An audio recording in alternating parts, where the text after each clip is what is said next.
प्रधानमंत्री नरेंद्र मोदी और मुख्यमंत्री नवीन पट्टनायक को कांग्रेस मीडिया सेल अध्यक्ष पवन खेरा को टार्गेट। पांडियान को 24 घंटा भितर वीआरएस देवा प्रसंग उठाई टार्गेट करिसेंती खेरा। सेपरी चिटफंड माइनिंग स्काम रे ओडिसार कोन लाभ होइछि बोली प्रश्न करछंती। केंद्र रे मोदी ओ एठी तांको बंधु शासन करुछंती। बहु बड़ लोकक नारे सीबीआई केस अछि। कोन होइछि तांकर बोली पचारिछंती खेरा। तेबे एथर निर्वाचन रे राज्य रे 10 रु 12 लोकसभा आसन और 90 विधानसभा सीट कांग्रेस पाइबो बोली से दुर्भक्ति करछंती। खूब शीघ्र कांग्रेस तार प्रार्थी तालिका प्रकाश करिबो बोली कहछंती पवन खेरा। कांग्रेस रे एभଳି आक्षेप नै बीजेपी किंबा बीजेडी रो कोनोसी प्रतिक्रिया मिल पार नहीं। 10 साल हो गए आपको प्रधानमंत्री बने हुए, 24 साल हो गए आपके समधी को यहां मुख्यमंत्री बने हुए। इस 10 साल में चिटफंड स्कैम का क्या हुआ? इस 10 साल में माइनिंग स्कैम का क्या हुआ? बाहर का आदमी वीआरएस मांगता है, 24 घंटे में भारतीय जनता पार्टी जो दिल्ली में सरकार है 24 घंटे में उसको वीआरएस दे देती। वो बाहर का आदमी पूरे ओडिशा का राजा बना हुआ घूम रहा है, हेलीकॉप्टर पे सुबह से शाम तक घूमता रहता है। पांडियान का नाम सब जानते हैं, पूरा देश जानता है। आने वाला चुनाव ओडिशा के लिए बहुत महत्वपूर्ण चुनाव है, ना केवल इसलिए कि लोगों को न्याय मिले, ये हम गारंटी के साथ कह सकते हैं कि ओडिशा में 10 से 12 सीटें हमें पूरा विश्वास है कि हम लेकर आएंगे। माइनिंग स्कैम का क्या हुआ? मैं शरद पटनायक जी से भी आग्रह करूंगा कि इस प्रेस कॉन्फ्रेंस के बाद आप सबको मुंह भी मीठा करें, आपको मिठाई खिलाएंगे, क्योंकि जो छिप छिप कर प्यार कर रहे थे बीजेपी और बीजेडी वाले, उनकी शादी इन्होंने करा दी। और जब उनकी शादी हो गई, रिश्ता सबके सामने आ गया, तो ओडिशा की जनता ये प्रधानमंत्री से जानना चाहती है कि क्या कारण है कि ओडिशा में जितने ठेके होते हैं, जितने टेंडर होते हैं, ओडिशा के लोगों को क्यों नहीं मिलते, बाहर के लोगों को क्यों मिलते हैं?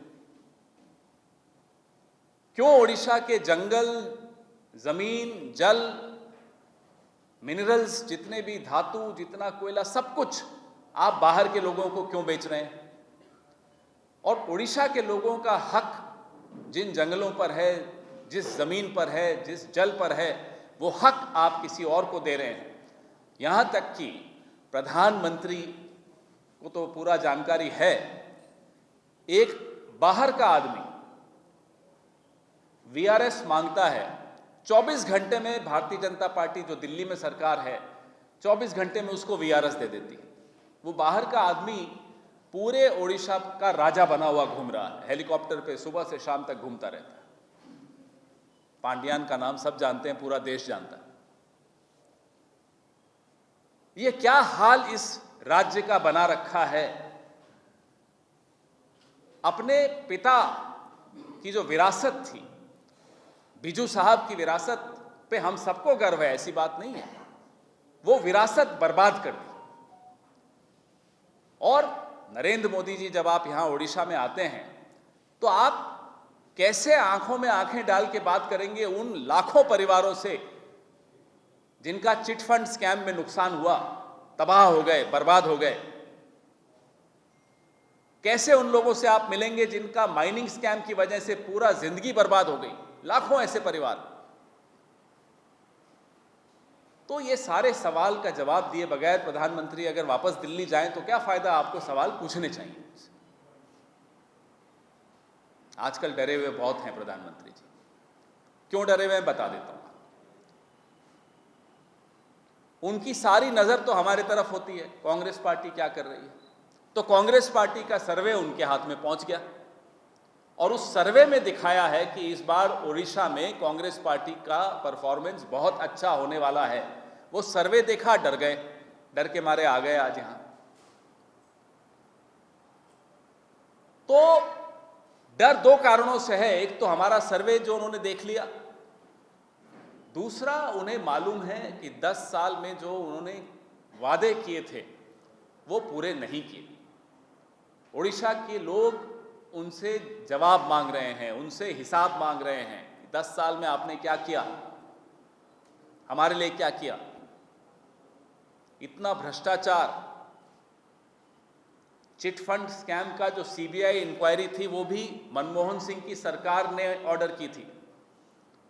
माइनिंग स्कैम में जो शाह कमीशन की रिपोर्ट थी उसके बाद हमारी सरकार तो 2014 में चली गई, आज 2024 है, क्या हुआ? क्या कोई सीबीआई इंक्वायरी हुई? क्या कोई अरेस्ट किया? और हमें मालूम है नाम, आपको भी मालूम है नाम, आप तो सब पत्रकार हैं, सुबह से शाम तक सुनते रहते हैं लोगों की, बड़े बड़े नाम उसमें शामिल हैं। एक्शन क्यों नहीं हो रहा? हम आज प्रधानमंत्री से जानना चाहते हैं। यह रिश्ता आपका और बीजेडी का ऐसा कैसा रिश्ता है कि आप इन्हें बचाते रहते हैं? ये कुछ भी भ्रष्टाचार कर लें आप इन्हें बचाएंगे। किसी की राज्यसभा होती है, वोट आपस में एक दूसरे को लेन देन हो जाता है। ये क्या है रिश्ता आपका? सरेआम खुलकर अब ये लोग एक दूसरे के साथ खड़े हैं। बीजेपी और बीजेडी में अब कोई फर्क नहीं रह गया है। जैसे चाय में चीनी मिल जाती है ना, वैसे मिल गए हैं आपस में।